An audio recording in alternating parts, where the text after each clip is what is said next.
관절 통증의 아침. 그 나측은 찌릿함 아침에 일어나 첫 발을 내디딜 때 무릎이 딱딱하고 굳은 느낌이 든 적 있으신가요?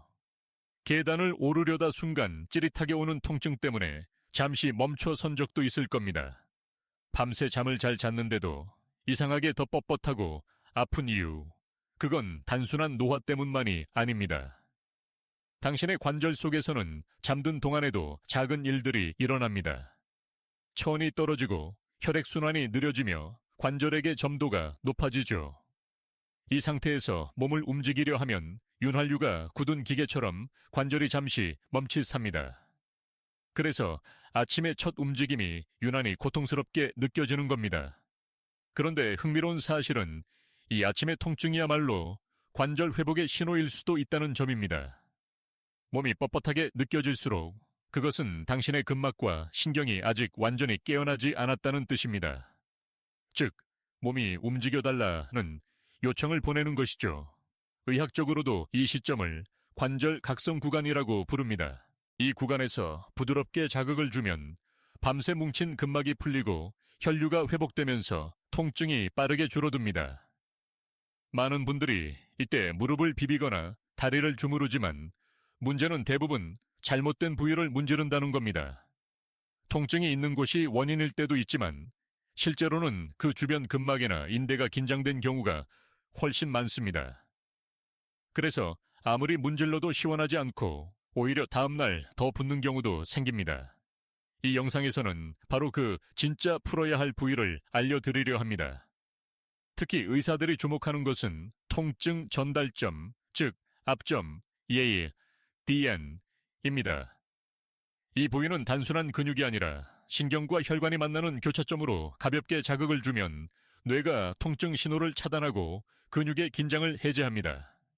흥미롭게도 동양의학에서도 비슷한 개념이 존재합니다.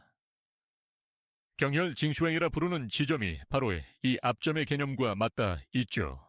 하지만 현대의학은 이를 좀 더 세밀하게 해석합니다. 근막 안에 존재하는 미세한 신경감각 수용체들이 자극을 받을 때 통증 전달 물질, substance P이 억제되며 동시에 통증 완화 물질인 엔도르핀이 분비됩니다. 결과적으로 간단한 손끝 자극만으로도 진통제 없이 통증을 줄일 수 있는 원리가 됩니다. 물론 모든 의사가 이 의견에 동의하는 건 아닙니다. 일부는 마사지 효과는 단기적일 뿐이라 주장하죠.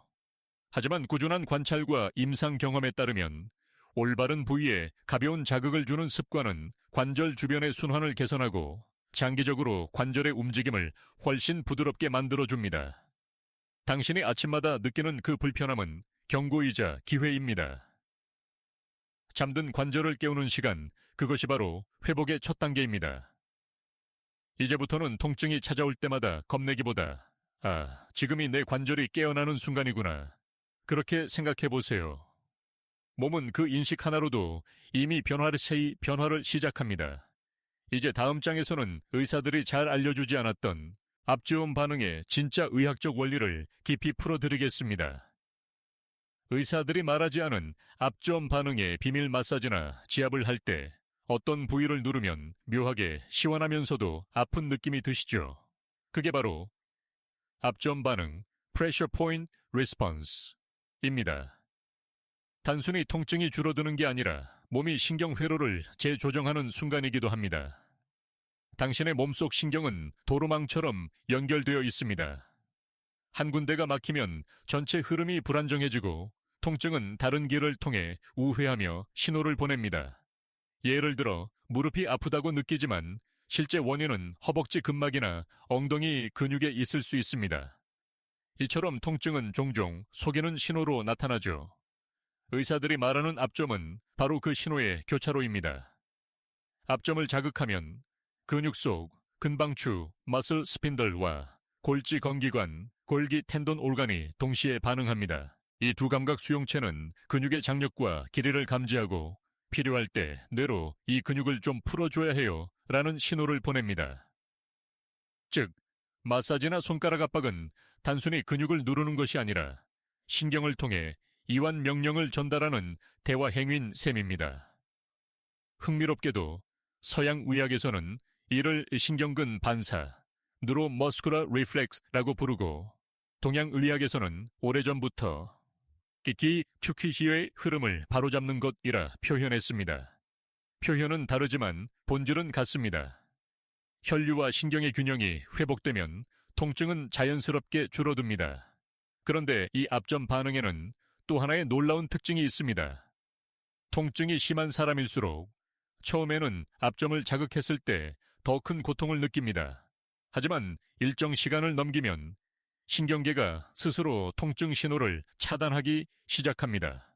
이것을 통증 게이트 제어 이론, 페인 게이트 컨트롤 티어리이라 부릅니다. 쉽게 말하면 뇌는 모든 통증 신호를 받아들이지 않습니다. 강하게 들어온 촉각 자극이 통증 신호의 문을 닫아버리기 때문이죠. 그래서 당신이 손끝으로 가볍게 누를 때 느끼는 시원한 통증, 그건 고통이 아니라 몸이 스스로를 조절하는 증거입니다. 엔도르핀, 세로토닌, 노르아드레날린 같은 신경 전달 물질이 분비되면서 통증 신호를 억제하고 동시에 기분이 안정되는 작용이 일어납니다. 이 덕분에 마사지 후엔 몸이 가볍고 마음도 편하다고 느끼게 되는 것이죠. 하지만 학계에서는 여전히 논쟁이 있습니다. 일부 연구자들은 앞점 반응이 단순한 플라시보 효과일 뿐이라고 주장합니다. 이에 반해 물리의학 전문가들은 자극 후 근전도, EMG 데이터를 근거로 실제 근육 긴장이 감소하고 혈류가 증가하는 것을 입증해 왔습니다. 결국 믿는 마음이 아니라 생리적 변화가 존재한다는 뜻입니다. 당신의 손끝은 생각보다 똑똑합니다. 특히 손바닥 중앙, 즉 노궁혈, 엘라우 공슈의 부위는 신경 밀도가 높아 앞점을 감지하고 전달하기에 가장 적합한 위치입니다. 이곳으로 다른 부위를 가볍게 지그시 누르면 당신의 손이 스스로 하나의 치료 도구가 되는 것입니다. 하지만 주의해야 할 점도 있습니다. 너무 강한 압력은 근막을 손상시켜 염증을 유발할 수 있습니다. 통증이 참을 만한 정도에서 기분 좋은 무게감으로 바뀌는 순간 그때가 바로 신경계가 반응하기 시작한 때입니다. 그 이상은 필요하지 않습니다. 이제 곧 어떤 부위를 자극해야 관절이 실제로 풀리는지, 그리고 왜 그곳이 통증의 핵심인지 다음 장에서 구체적인 부위를 공개하겠습니다. 이 부위를 눌렀을 때 몸이 풀리는 이유, 이제 본격적으로 말씀드리죠. 대부분의 사람들은 무릎이 아프면 무릎만 주무릅니다. 하지만 정형외과나 물리치료 임상에서는 오히려 무릎 옆 허벅지 근막, 대퇴근막장근과 엉덩이 쪽 회전근, 그리고 정강이 바깥쪽 근막 뒤 일리오티비알 밴드가 핵심 포인트로 꼽힙니다. 이 부위들은 실제로 통증이 나는 곳이 아니라 통증을 만드는 곳입니다. 이른바 통증의 발원지, 트리거 존죠. 무릎 관절이 불편할 때 이 주변의 근막을 3분만 가볍게 풀어주면 신경이 눌리던 압력이 풀리며 관절 안쪽의 긴장이 서서히 사라집니다. 이 원리를 처음 밝혀낸 사람은 미국의 의사 제넷 트래벨, 닥터 제넷 트래벨, 그녀는 존 F. 케네디 대통령의 주치의이기도 했죠. 그녀는 통증의 70% 이상이 실제 통증 부위가 아닌 근막의 연결선, 에미오페이셜 체인을 따라 퍼진다는 사실을 밝혀냈습니다. 그렇다면 왜 이 부위를 자극하면 몸이 풀릴까요? 그 이유는 근막, 파시아이라는 조직의 놀라운 역할 때문입니다. 근막은 근육을 감싸는 얇은 막이지만 몸 전체를 하나의 망으로 연결해주는 신경 센서입니다. 즉, 한 곳을 자극하면 그 진동이 전신에 전달됩니다. 그래서 허벅지를 풀었는데 어깨가 가벼워지는 경우도 생기죠. 과학적으로 보면 근막은 텐세그리티 구조를 가집니다. 텐션과 인테그리티의 합성어로 하나의 선이 당겨지면 전체 구조가 균형을 바꾸는 원리입니다. 우리 몸도 이와 같습니다. 하나의 앞점만 눌러도 전체 균형이 다시 맞춰지면 관절이 풀린 것처럼 느껴지는 건 결코 착각이 아닙니다. 또한 이때 중요한 건 세게 누르는 게 아니라 호흡에 맞춰 천천히 압력을 유지하는 것입니다.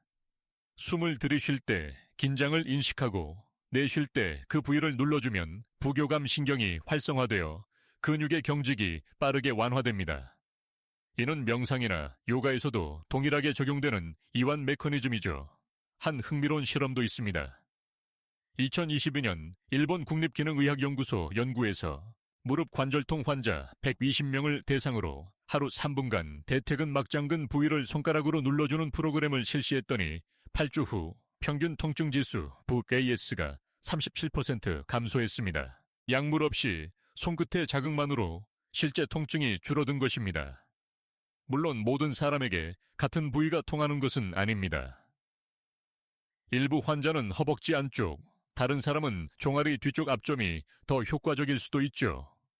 그 이유는 사람마다 보행 습관, 체형, 근막의 유연성이 다르기 때문입니다.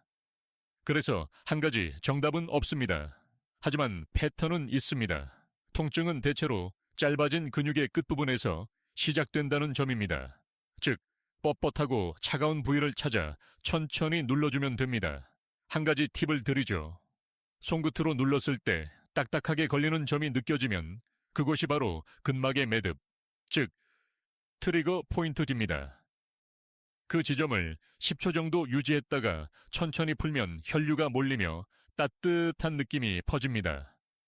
그때 관절이 부드러워지고 몸이 가볍게 느껴지기 시작합니다. 일부 학자들은 이런 자가치료법이 전문치료만큼 효과적일 수는 없다고 말하지만 저는 수십 년의 임상에서 확신합니다. 자신의 손끝 감각으로 몸을 읽을 수 있는 사람은 가장 현명한 환자입니다. 그 감각을 꾸준히 단련하면 하루 3분으로도 당신의 관절은 충분히 스스로 회복할 수 있습니다. 다음 장에서는 이 간단한 마사지가 뇌 속에서 통증 신호를 어떻게 꺼버리는지, 즉 통증 완화의 신경학적 변화 과정을 살펴보겠습니다. 3분 마사지, 통증이 줄어드는 뇌 변화. 우리가 손끝으로 한 부위를 3분간 눌렀을 때 몸속에서는 단순히 근육만 풀리는 게 아닙니다. 그 순간 당신의 뇌 역시 변화하기 시작합니다. 신경학에서는 이를 감각 재구성, sensory remapping이라고 부릅니다. 쉽게 말하면 뇌가 통증 신호를 다른 신호로 덮어쓰기 하는 과정이죠. 예를 들어 누군가 팔을 부딪혔을 때 본능적으로 문지르는 이유가 여기에 있습니다. 그 문지름이 바로 새로운 감각 자극을 만들어 뇌가 기존의 통증 신호를 억제하도록 유도하기 때문입니다. 통증은 단순히 신체의 손상 알림이 아닙니다. 그건 뇌가 만든 해석입니다. 뇌 속의 통증, 중추 페인 센터는 척수, 시상, 편도체, 전두엽 등 여러 부위가 협력해 만들어집니다. 따라서 근육이나 관절이 다쳤다 하더라도 이 신경회로의 해석이 달라지면 통증의 세기도 완전히 달라집니다. 한 신경학 연구에서는 단 180초 동안 지속적인 촉각 자극을 받은 환자들의 뇌 영상 fMRI를 분석했더니 통증 관련 부위의 활동성이 평균 45% 이상 감소했습니다. 그 짧은 시간 안에 뇌가 이 자극은 위험이 아니다라고 판단한 것이죠. 그래서 마사지를 받은 뒤 통증이 사라졌다 하는 느낌은 단순한 기분이 아닙니다. 뇌가 통증의 회로를 실제로 끊어버린 결과입니다. 이 현상은 특히 만성 통증 환자에게 더욱 중요합니다. 오랫동안 통증을 겪은 사람의 뇌는 통증 기억, 파인 메모리를 가지고 있습니다. 즉, 실제 자극이 없어도 통증을 느끼게 만드는 신경회로의 고착 현상이죠. 마사지나 부드러운 압력 자극은 이 고착된 회로를 이건 안전한 자극이야 라고 재교육하는 과정입니다. 그 결과 통증 감각을 담당하는 시상, 타라무스의 반응이 점점 줄어듭니다. 또한 마사지 중에 나오는 세로토닌과 옥시토신은 단지 기분을 좋게 만드는 호르몬이 아닙니다. 이들은 통증 신경의 민감도를 직접 낮춰줍니다. 특히 옥시토신은 뇌의 편도체를 안정시켜 위험 신호를 줄이고 심박수와 혈압을 낮춥니다. 그래서 마사지 후 몸이 이완되면서 동시에 마음도 차분해지는 것이죠. 하지만 여기에 흥미로운 학계의 논쟁이 있습니다. 일부 연구자들은 이 효과가 단순히 이완으로 인한 부수적 결과일 뿐이라고 주장합니다. 그러나 최근 신경계 연구에서는 명확히 다른 결과를 제시합니다. 특정 압점 자극이 뇌의 통증 억제 경로, Descending Inhibitory Pathway를 직접 활성화시킨다는 것이죠. 즉, 통증이 줄어드는 것은 심리적 효과가 아니라 뇌의 전기적 신호 변화 때문이라는 과학적 근거가 확보된 셈입니다. 저 역시 수십 년 동안 수많은 환자들을 보며 느꼈습니다. 진통제 없이도 꾸준히 손끝 자극만으로 통증이 사라진 사람들의 공통점은 자신의 몸을 관찰하는 습관이 있었습니다. 단순한 3분 마사지가 반복되면 뇌는 그것을 이 부위는 더 이상 위험하지 않다고 인식하게 됩니다. 이것이 바로 자기 조절 신경 훈련, 셀프 레귤레이션입니다. 그렇다면 어떻게 하면 이 3분이 가장 효과적인 시간이 될 수 있을까요? 핵심은 리듬입니다. 3초 동안 누르고 2초 동안 풀고 다시 3초 동안 누르는 식의 호흡과 동기화된 리듬은 뇌의 감각 피지를 더 안정시킵니다. 그 리듬이 바로 뇌에게 괜찮아, 지금은 회복 중이야 라는 신호를 보내는 셈이죠. 이제 통증의 중심인 혈류 문제로 넘어가 봅시다. 다음 장에서는 피가 돌면 관절이 산다는 말이 단순한 비유가 아니라 의학적으로 어떤 의미를 가지는지를 풀어드리겠습니다. 피가 돌면 관절이 산다. 피가 돌면 산다. 어르신들 사이에서 자주 들리는 말이죠. 하지만 이 표현은 단순한 속담이 아니라 과학적으로도 정확한 이야기입니다. 특히 관절 통증의 근본 원인을 파고들면 거의 모든 길이 혈류, 엑시엘리우로 이어집니다. 당신의 관절은 끊임없이 움직이는 정교한 기계와 같습니다. 그런데 이 기계에는 혈관이 매우 적습니다. 무릎이나 어깨 같은 큰 관절조차 직접 혈류를 공급받는 부위는 제한적이죠. 그래서 한 번이라도 혈류가 막히면 그 부근의 조직은 산소와 영양을 제대로 받지 못하고 빠르게 손상됩니다.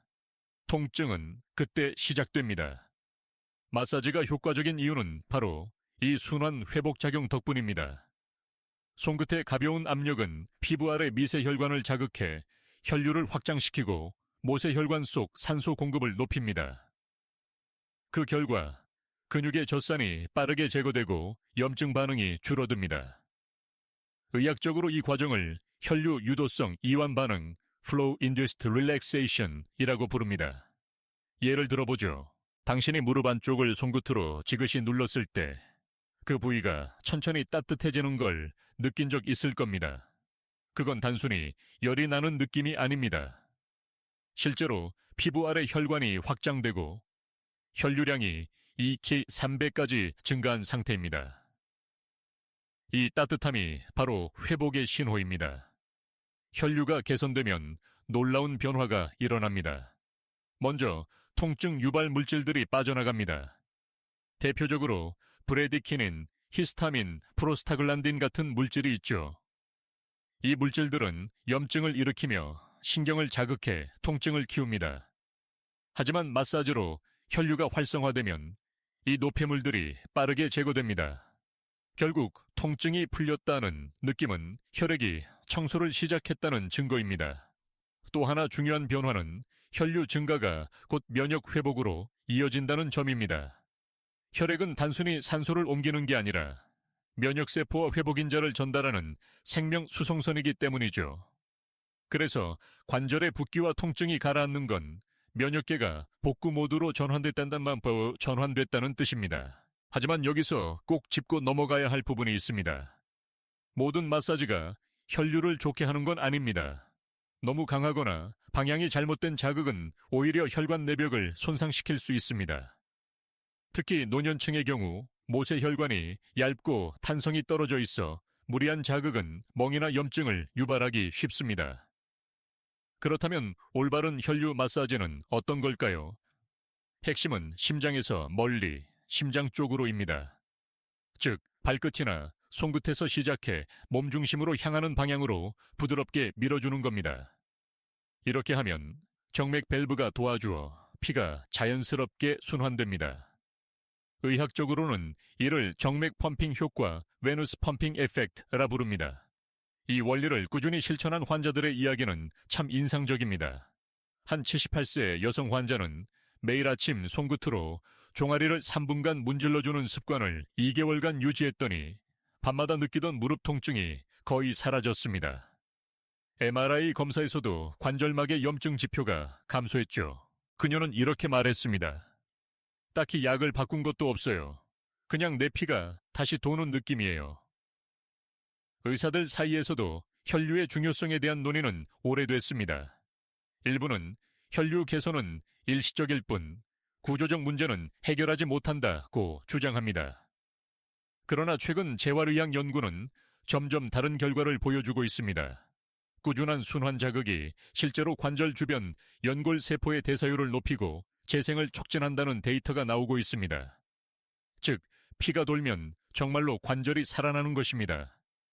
이제 우리는 한 가지 중요한 질문을 던질 때가 되었습니다. 그렇다면 혈류를 돕는 마사지도 위험할 수 있을까? 네, 잘못된 방식은 오히려 염증을 키울 수 있습니다.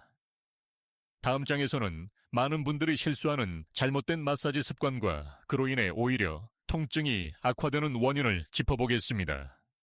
잘못된 마사지가 오히려 염증을 키운다. 많은 분들이 통증이 심할수록 세게 눌러야 풀린다고 생각합니다. 하지만 그건 관절과 근막을 망가뜨리는 가장 위험한 오해 중 하나입니다. 실제로 병원에서 무릎 통증이나 어깨통으로 오신 환자 중 절반 이상이 스스로 문지르다 더 심해졌다고 말하죠. 문제의 핵심은 압력과 방향입니다. 근육과 혈관은 일정한 구조와 흐름을 가지고 있습니다. 그런데 이 흐름을 거스르는 압력, 즉 무리한 손가락 힘이나 반복적인 강압 자극은 혈관 내벽에 미세 손상을 일으킵니다. 그 결과 염증 반응이 생기고 오히려 통증이 증폭됩니다. 이것을 의학적으로는 미세염좌성 염증, 마이크로에스트레인 인플라메이션이라고 부릅니다. 한 예로 무릎 옆쪽 근막 뒤 일리오티비알 반디를 강하게 밀듯이 마사지한 사람들 중 일부는 오히려 다음날 부종과 열감을 호소했습니다. 이 부위는 신경과 혈관이 밀집되어 있기 때문에 지나친 압력은 신경을 자극해 방사통, referred pain을 유발하기 쉽습니다. 즉, 아픈 부위를 세게 누를수록 뇌는 위험이라고 판단하고 통증 신호를 더 크게 만들어버립니다. 이 현상은 근육 보호 반사, muscle guarding reflex로 설명됩니다. 강한 자극이 들어오면 근육이 스스로를 보호하기 위해 더 단단히 수축하는 방어 반응을 일으키죠. 그래서 처음엔 시원하지만 몇 시간 뒤 오히려 뻣뻣해지고 통증이 더 심해집니다. 또 한 가지 흔한 실수는 염증이 있는 상태에서의 마사지입니다. 무릎이 붓거나 열이 날 때 마사지를 하면 그 부위로 더 많은 혈액이 몰리면서 염증 반응이 확산됩니다. 특히 퇴행성 관절염 환자에게 이런 경우는 치명적일 수 있습니다. 염증기에는 마사지보다 냉찜질, 안정, 회복 후 자극의 순서가 필요합니다. 하지만 너무 약하게 하면 소용없지 않나요? 이 질문을 정말 자주 듣습니다. 결론부터 말하자면 아닙니다. 마사지의 효과는 세기보다 리듬과 지속 시간에 있습니다. 근막은 미세한 진동과 압력에도 반응하기 때문에 3-5초의 가벼운 압박을 일정한 호흡과 함께 반복하는 것이 훨씬 효과적입니다. 이것이 바로 자율신경의 반응 구간입니다. 일본 도쿄대 의학부의 연구에서도 가벼운 압박 자극, 이 100간남 이하, 이 혈류를 2배 이상 증가시키는 반면 강한 압박, 1kg 이상은 오히려 혈관을 일시적으로 수축시킨다는 결과가 나왔습니다. 즉, 세게 할수록 피가 통하지 않습니다. 또 한 가지 흥미로운 사실이 있습니다. 마사지 후 통증이 잠시 심해졌다가 사라지는 경우, 이는 회복 과정에서 나오는 일시적인 반응일 수 있습니다. 하지만 그 통증이 다음 날까지 지속된다면 이미 조직 손상이 진행된 것입니다. 그럴 땐 멈추고 냉찜질을 하며 24시간 정도 쉬어야 합니다. 일부 학자들은 마사지 자체가 위험하다고 주장하기도 합니다.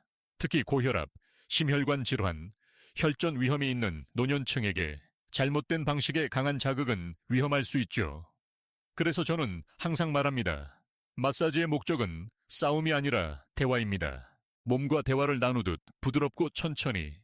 그게 진짜 치유의 압력입니다. 이제 당신은 세게 누르는 게 좋다는 오해에서 벗어났습니다. 그렇다면 다음으로 중요한 질문은 이것입니다.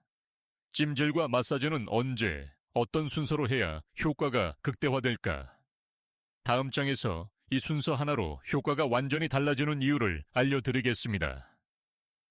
찜질과 마사지, 순서가 바뀌면 효과 영 많은 분들이 관절이 아프면 일단 따뜻한 찜질부터 하자 또는 마사지 먼저 하자고 생각합니다. 하지만 이 두 가지는 순서에 따라 효과가 천국과 지옥처럼 달라집니다. 잘못된 순서로 하면 통증이 심해지고 심하면 붓기와 염증이 더 커질 수도 있습니다. 이해를 쉽게 하기 위해 이렇게 생각해 보세요. 몸의 근육과 혈관은 도시의 교통신호와 같습니다. 찜질은 신호등을 녹색으로 바꿔 도로를 열어주는 과정, 마사지가 그 도로 위로 차를 움직이게 하는 일이죠.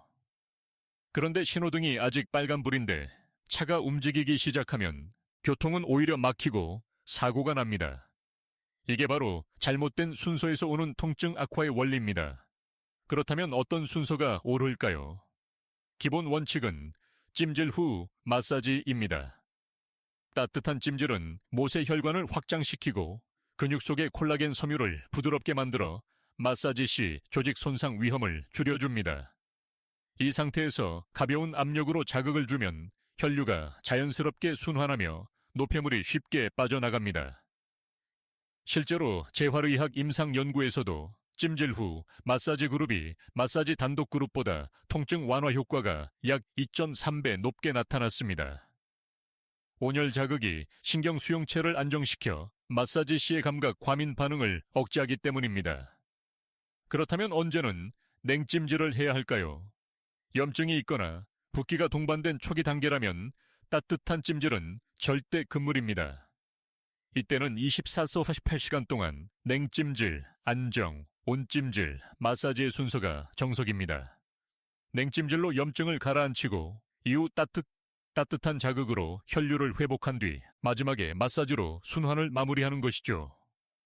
또한 찜질의 시간도 매우 중요합니다. 너무 오래 하면 피부 온도가 40도를 넘어 혈관이 다시 수축합니다. 가장 이상적인 시간은 2000대 2부분, 그리고 그 후 바로 마사지를 시작하는 것이 좋습니다. 마사지 전후의 호흡 조절도 빼놓을 수는 없습니다. 찜질 후 몸이 따뜻해졌을 때 3초 들이마시고 4초 내쉬는 호흡을 5회 반복해 주세요. 이 짧은 루틴만으로도 자율신경이 안정되고 마사지 효과가 훨씬 부드럽게 이어집니다. 한 83세 어르신의 사례가 있습니다. 십수년간 무릎 통증으로 고생하시던 분이 매일 저녁 따뜻한 수건 찜질 10분 후 손끝으로 무릎 주변을 원을 그리며 3분 마사지 습관을 꾸준히 실천했습니다. 2달 후 계단을 오를 때 통증이 사라졌고 밤에 다리 저림이 거의 없어졌습니다. 그 어르신은 웃으며 이렇게 말씀하셨죠. 찜질은 길을 열어주고 마사지는 차를 달리게 하네요. 하지만 학계에서는 아직 논쟁이 있습니다. 온찜질이 모든 사람에게 좋은 건 아니다 라는 의견도 있죠. 특히 말초신경 감각이 둔한 당뇨 환자나 피부 손상이 있는 분은 좋은 화상의 위험이 있기 때문에 온도 조절에 주의해야 합니다. 1000보다 약간 높은 38, 40도 정도의 온열이 가장 안전합니다. 정리하자면 염증이 있을 때, 냉찜질 먼저 통증이 만성적일 때, 온찜질 후 마사지 전찜질 시간, 현 내리부분 마사지 방향, 심장 쪽으로 부드럽게 이 순서를 지키는 것만으로도 당신의 관절은 약물 없이도 훨씬 부드럽고 따뜻해질 수 있습니다. 다음 장에서는 이 단순한 마사지가 단순히 혈류만이 아니라 몸의 전체 균형, 특히 자율신경계까지 어떻게 회복시키는지를 이야기하겠습니다. 손끝의 자극이 어떻게 신경을 다시 조율하는지 그 놀라운 반응의 과학을 들려드리죠. 손끝이 전하는 자율신경 회복 신호. 우리가 마사지를 하면 단순히 근육이 풀리는 것처럼 느껴지지만 사실 그 이면에는 신경계 전체 균형 회복이라는 깊은 변화가 일어납니다. 이 변화의 핵심은 바로 자율신경 (Autonomic Nervous System입니다. 자율신경은 말 그대로 우리의 의지와 상관없이 심장박동, 혈압, 천, 호흡, 소화 등 생명 유지에 필요한 모든 기능을 조절합니다. 그런데 스트레스나 통증이 지속되면 이 자율신경이 교감신경 우세 상태로 굳어버립니다. 즉, 늘 긴장하고 싸우는 모드에 들어가죠. 이 상태에서는 근육이 경직되고 혈류가 줄며 결국 통증이 악순환을 일으키게 됩니다. 마사지가 주는 가장 큰 선물은 바로 이 균형의 복귀입니다. 가벼운 손끝 자극이 피부의 감각 수용체를 통해 신호를 보내면 뇌간, 브레인스템과 시상하부 히포타라무스 제9가 반응하여 교감신경의 흥분을 낮추고 부교감신경을 활성화합니다. 그 결과 심박수가 떨어지고 호흡이 깊어지며 몸 전체가 괜찮아, 이제 안전해 라는 신호를 받게 됩니다. 이 작용은 단순히 기분 좋은 휴식이 아닙니다. 의학적으로 신경 가소성, 뉴로플라스티시티, 즉 신경이 스스로를 재배열하는 과정이 바로 이때 촉진됩니다. 당신이 손끝으로 부드럽게 자극을 줄 때마다 뇌의 감각 지도, 센소리 맵가 다시 정돈됩니다. 오랫동안 통증으로 인해 왜곡된 신경회로가 이건 더 이상 위험하지 않다는 새로운 인식을 학습하는 것이죠. 흥미로운 연구가 있습니다. 독일 하이델베르크 의대에서는 만성 어깨통 환자 90명을 대상으로 손 마사지만 실시했더니 6주 후 심박 변이도 A Heart Rate Variability HRB가 평균 32% 상승했습니다. HRB는 자율신경의 균형을 나타내는 지표로 이 수치가 높을수록 몸이 스트레스에 유연하게 반응한다는 뜻입니다. 즉, 손끝 자극만으로도 신경계가 회복된 것입니다. 그렇다면 왜 손일까요? 손에는 약 7,000개 이상의 감각 수용체가 분포되어 있으며 그중 대부분이 압력, 온도, 진동을 감지하는 촉각신경, 말단, 메카노레셉тор입니다. 이들은 뇌의 감각 피질 중에서도 가장 넓은 영역을 차지하죠. 그래서 손끝으로 주는 자극은 뇌 자율신경 회로에 직접적인 영향을 미칠 수 있습니다. 특히 노궁혈, 엘라우공슈의 손바닥 중앙 부위은 동서양 의학 모두에서 심장과 연결된 에너지 통로로 여겨집니다. 현대의학적으로 해석하면 이 부위를 자극할 때 부교감 신경의 주요 지점인 미주신경, 우웨이구스, nerve이 간접적으로 활성화됩니다. 이 미주신경은 몸의 긴장을 풀고 소화를 돕는 회복신경이라 불립니다. 즉, 손끝 자극은 단순한 마사지가 아니라 몸 전체를 회복 모드로 전환시키는 스위치 역할을 하는 것입니다. 하지만 여기에도 주의점이 있습니다. 스트레스나 불안이 심한 상태에서 무리하게 마사지를 하면 오히려 교감신경이 더 흥분할 수 있습니다.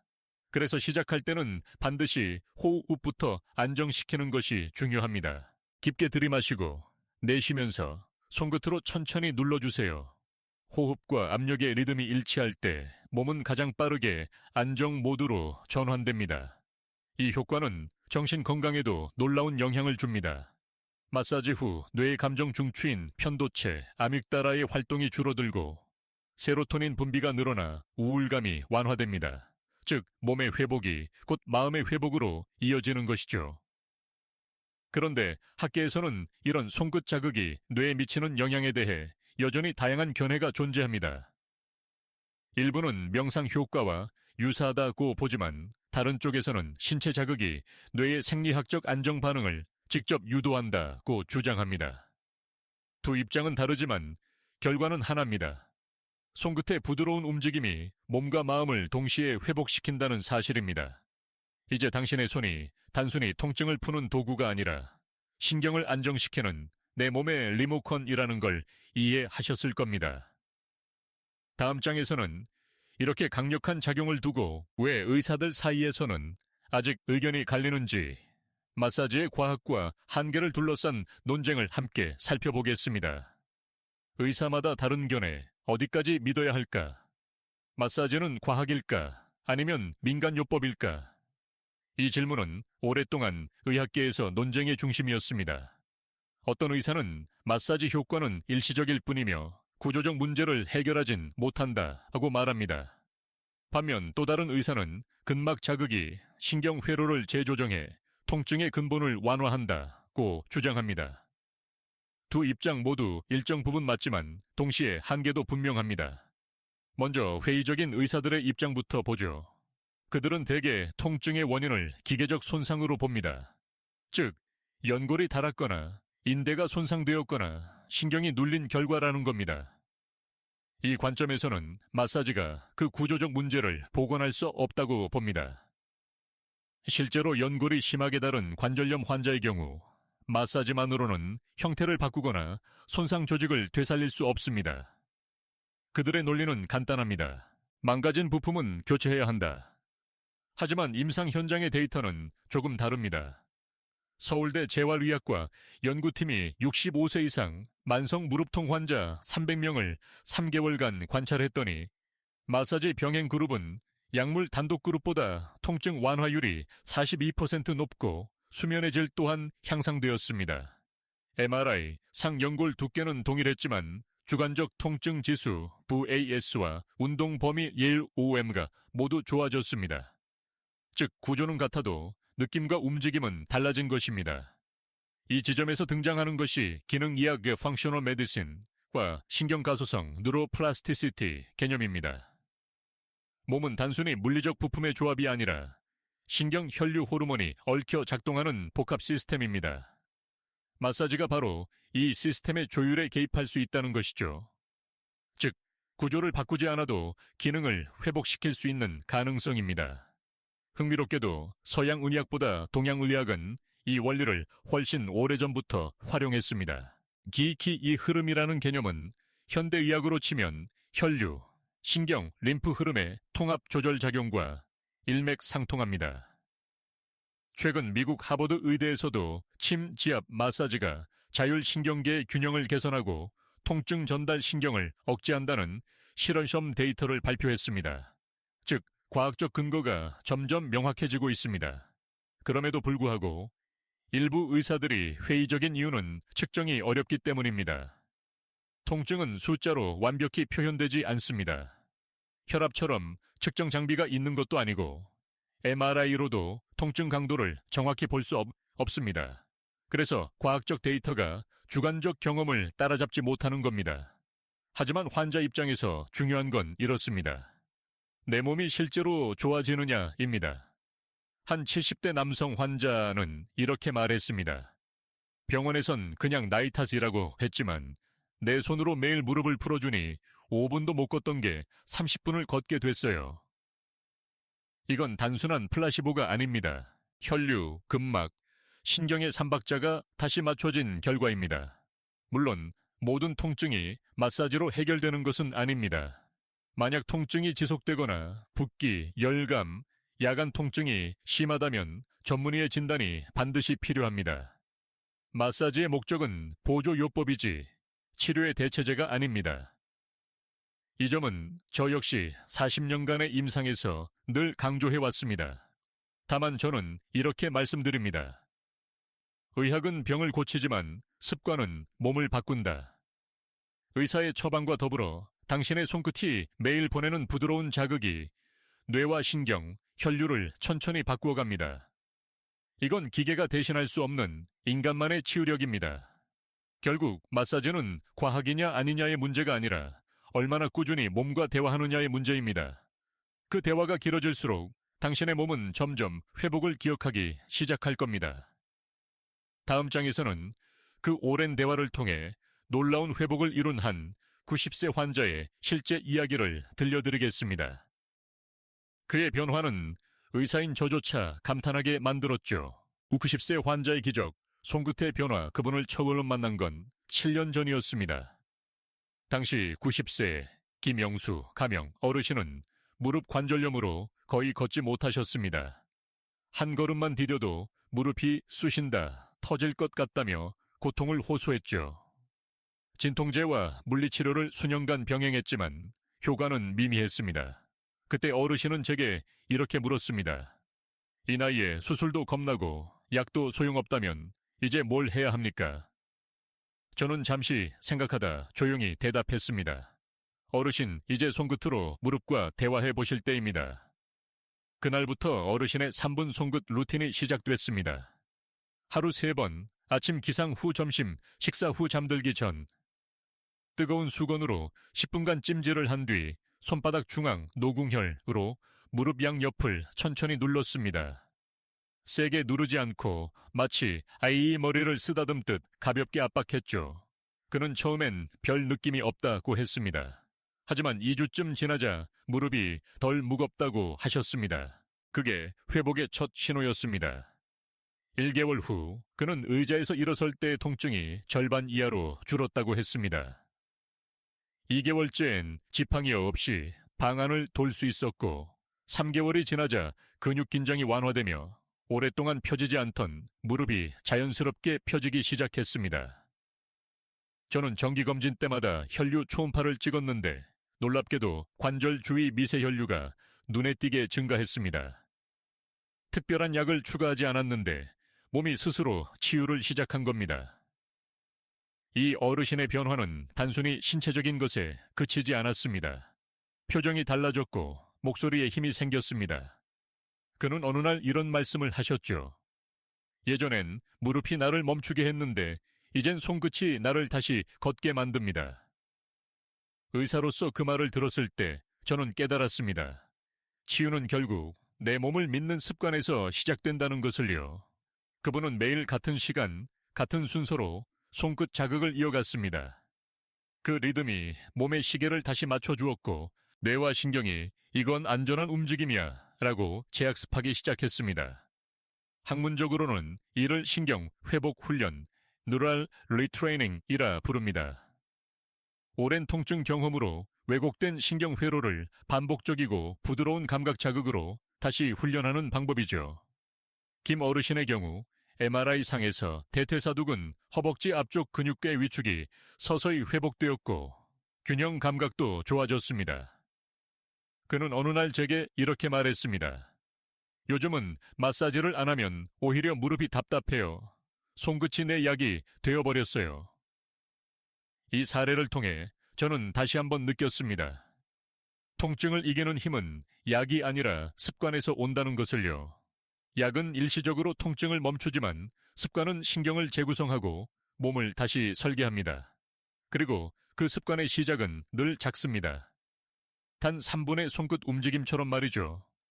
물론 모든 환자가 김 어르신처럼 극적인 변화를 경험하는 건 아닙니다.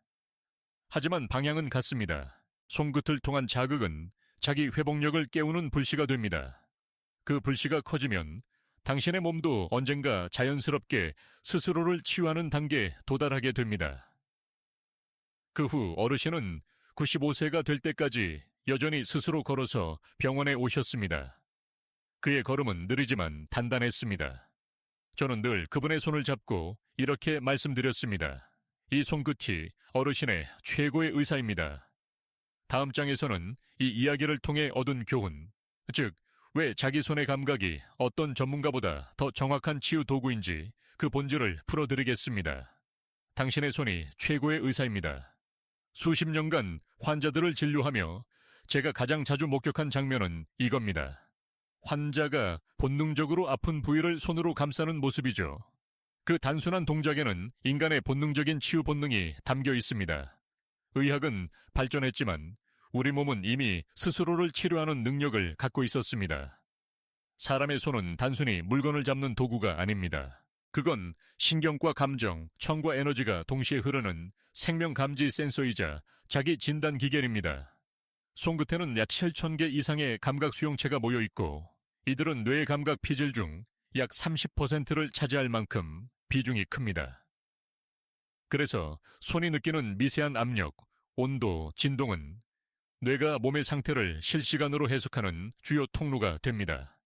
의사로서의 제 경험상 자신의 손으로 통증 부위를 느끼는 법을 아는 사람은 그 어떤 약보다 빠르게 회복합니다. 그 이유는 단순합니다. 손끝이 몸의 변화를 즉각적으로 피드백하기 때문이죠. 오늘은 뻣뻣하게 느껴졌던 근육이 내일은 조금 더 부드럽게 느껴진다면 그건 이미 회복의 신호입니다. 당신의 손이 그것을 가장 먼저 알아차립니다. 한 번은 이런 환자가 있었습니다. 어깨 통증으로 수개월을 고생하던 74세 여성분이었는데 제가 알려드린 대로 손끝으로 경합골 주변을 매일 5분씩 눌러보셨습니다. 처음엔 힘이 안 들어가요 라 하셨지만 3주 후에는 이제 내 손이 어디를 눌러야 시원한지 알겠어요. 라고 말했습니다. 그 말 한마디가 바로 신체 감각의 회복, 즉 자기 치료의 시작이었습니다. 우리는 종종 전문가의 도움 없이는 아무것도 할 수 없다고 느낍니다. 물론 의료의 역할은 중요합니다. 하지만 몸의 회복은 외부의 손길이 아닌 내 손의 감각에서 출발합니다. 의사의 손은 당신의 회복을 돕는 손일 뿐, 진짜 치유는 당신의 손끝이 매일 만들어내는 작은 움직임 속에 있습니다. 흥미롭게도 심리학에서도 같은 원리가 발견됩니다. 사람이 스스로 몸을 만지거나 안아줄 때 뇌의 편도체, 감정 중추가 안정되고 안전하다는 신호가 전신으로 퍼집니다. 즉, 스스로를 어루만지는 행위는 단순한 물리 자극이 아니라 자기 진정, self-soothing, 그리고 자기 회복, self-healing의 과정인 것이죠. 하지만 여기엔 한 가지 중요한 전제가 있습니다. 손은 몸과 대화하되 지시하지 않는다. 너무 강하게, 너무 조급하게 손을 움직이면 몸은 반대로 경직됩니다. 손이 묻는 듯이 부드럽게 움직일 때 몸은 비로소 솔직한 대답을 내놓습니다. 이것이 바로 의사로서의 손과 치유자의 손의 차이입니다. 당신의 손끝은 매일 작게 변화합니다. 온도, 촉감, 맥박, 힘의 세기, 이 모든 감각이 당신의 내부 언어가 됩니다.